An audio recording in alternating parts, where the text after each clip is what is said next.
Kung wala sa kaulamiking sa gahom sa Ginoo, ayaw kahatagi o higayon na doon kay lama sa pagduha-duha. Kay kung doon ay lama sa pagduha-duha, kulatahon ka sa mga problema. Duoy kayo ka. Ha? Walay anak sa Dios na makanuloy.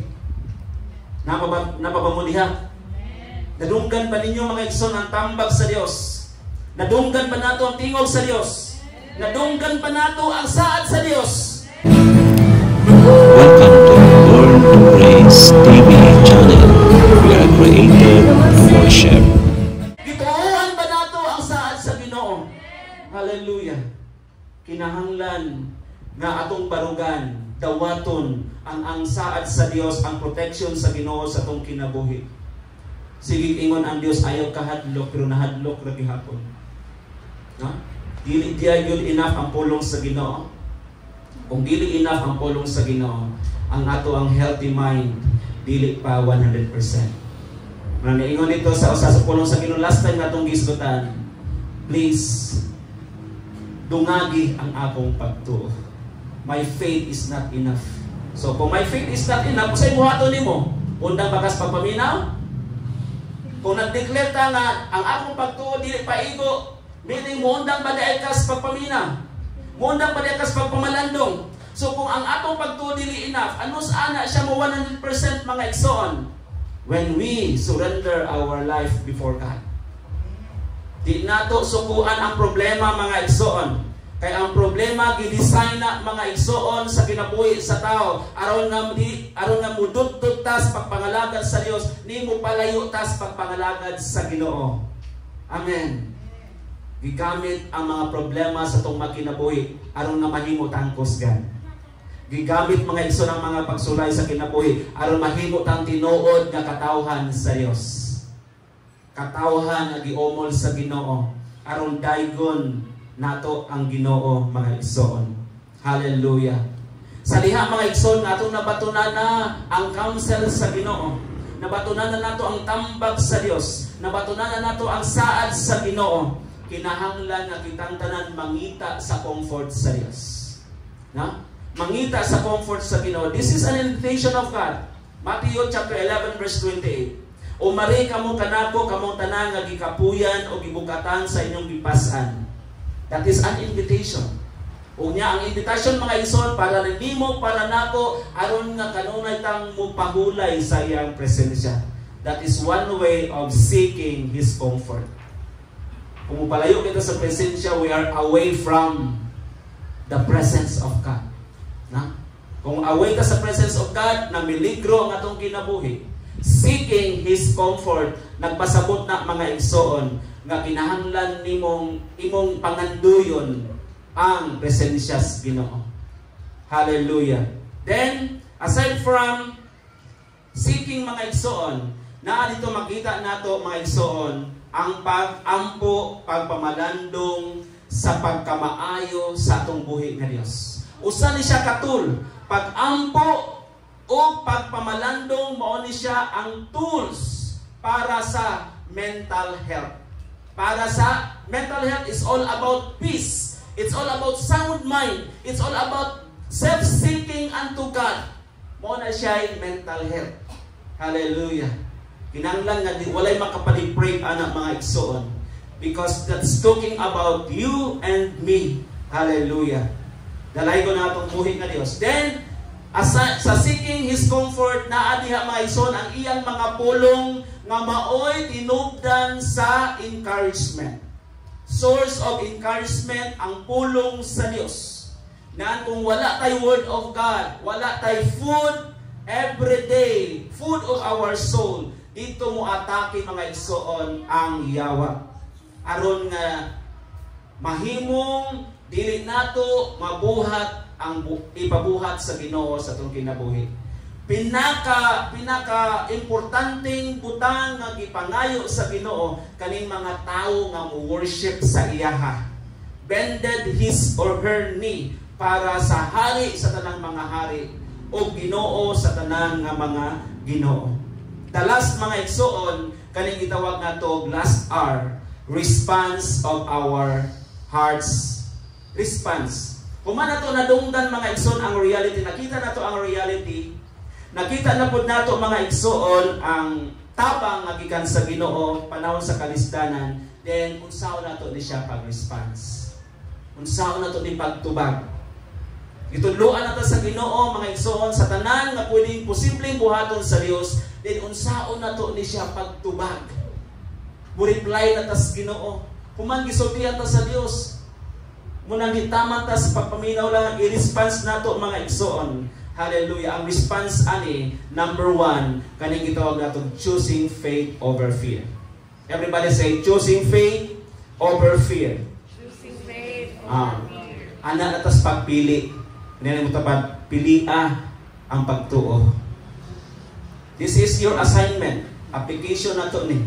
Tibuok semana. Aron makita ta diri sunod Domingo, kay kung di nato pilion ang pagtuo, dili na deprive nato ang mental health. Remember, pagtuo is 100% believing God, dili believing sa mga butang nga imong makita. Kay kung makita nimo mga butang na baylo kinis interest sa Ginoo, that means we are not choosing faith over fear. Now ba ta diha? Amen. Nauna-una ba nato kung kinsa atong pilion? We are in the war. Spiritual warfare nato kung kinsay pilion nato. Ang unod ba o ang espiritu? Duhay-duha ka klase nature sa ato ang kinabuhi. Ang atong physical o atong spiritual. Then kung atong pilion ang physical, probably adunay mahitabo. Di ba? So let us always, the response is choosing faith over fear. Ikaduha, under anak mga igsoon, para nga makapili ta sa pagtuo, dili ang kahadlok, kinahanglan nato i-embrace ang God's promise. Amen. Embrace means, ato yung kakson, dawaton, tuuhan, mga igsoon na lamig kayong pagkadawat mga igsoon din i-apply kinabuhi. This is embrace, no? Embracing mga igsoon para nga at least ang atong pag-ari din hinidapita mga igsoon adunay dako kaayong kapuslanan. Kay nga naman ang kaaway mga igsoon mo dahili mo paduol kung ang atong pag-embrace sa kamatuoran lisod o dili nato madawat. Embrace mga igsoon sa promise sa Ginoo. Balikan nato ang verse 1. Ang sa promise sa Ginoo. Andam siya kanunay sa pagtabang kanimo. Ha? Andam siya kanunay sa pagtabang kanato sa panahon sa kalisod. That is the promise of God. Ug dili, that is only in Psalms 46 verse 1. Labi na mubasa kaslain pa rin sa kasulatan. Not another promise sa Ginoo mga igsoon. Ang promise sa Dios is unlimited. Dili mahuman, dili mawala, di mahurot, dili parehas sa imuhang pagbati ba na usahay lami, usahay po, di nakasabot. Right? No? Pero mauna nga, wag mo talimo ang Diyos. Kaya ang Ginoo mga igsoon is full of sound mind, mental health mga igsoon na siyang mo tinuod. No? Mga mga igsoon ko ang mga tao, ng mga puluyagon, bisag kabalo na sa kamatuoran, there's something wrong with their health. Di ba? At tunay diferensya sa ilahang mental. Kaya nga naman, denounce God. But yet, wala nang perform sa gustos Ginoo. Diba? Kaya kung maayo ang panghuna-huna mga igsoon mo, perform sila, kung pasalamat sila sa Ginoo, bisag unsay mudanga sila kinabuhi, bisag matay o pa, bisag matumpag pa mga igsoon, dili sila muhulong sa pagdayo sa Ginoo. Nice talking to myself. Amen? Hallelujah. Nasinati ba nato mga igsoon ang gusto sa Diyos? Kung nasinati na to ang gusto sa Diyos mga igsoon, embrace God's promise. Kaksa pag-ayo mga igsoon. Remember mga igsoon, dili ikaw mo una ni gakos sa Diyos. Ang Diyos mo una ni gakos nimo. Usahay mga igsoon, dili ta. Di ko ganan nimo mana ta to kinay ta gipili. Dili siya atong gipili. Sakit kayos kasing-kasing kung dili ka mo pilion. Amen. Ang Diyos kanunin ang hagad, kanunin ang invite nimo ang Diyos. Gigugma kas Ginoo. No? He loves you no matter what, bisan kinsa pa ka, bisan many times sa imong gisalikway, pero kung mubalik kas Ginoo, muduol kas Ginoo, di ka talikdan sa Dios. Nganuman because God loves you. God loves the world. Gigugma sa Dios ang kalibutan, mga igsoon. Hallelujah. Diha lang gyud ta sa Dios makahatag o unsa man makaangkon, makahibalag o kalipay, makahibalag o kalinaw, ames chaos. Hallelujah. Taliwala, mga igsoon, sa mga kaguliang. Taliwala, mga igsoon, sa mga kagubot. Di ka mahadlok tungod kay ang Dios naan nimo. Ang Dios uban nimo. You can find peace amidst chaos. Taliwala sa mga difficulties, mga kalaglagan, mga kapaitan, mga igsoon, unsa pa ng klase ng diskutan nga mga indifferences. Still makahatag o makaangkon ka, makakaplag kag kalipay diha sa Ginoo. Hallelujah. Dili mi musulti, di ko musulti ani mga igsoon kung wala nako na sinati mismo. Dili ta makasulti, mga igsoon, kung wala na sinati ang kalipay o ang kalinaw gikan sa Dios. Daghang mga pagsulay, mga indifferences nga atong na-experience, but yet we overcome because ang tao nga dunay mental health maka-cope up sa tanang mga stress sa kinabuhi. Pagpakan nato si Lord. Hallelujah. Dalay ko na itong buhay na Diyos.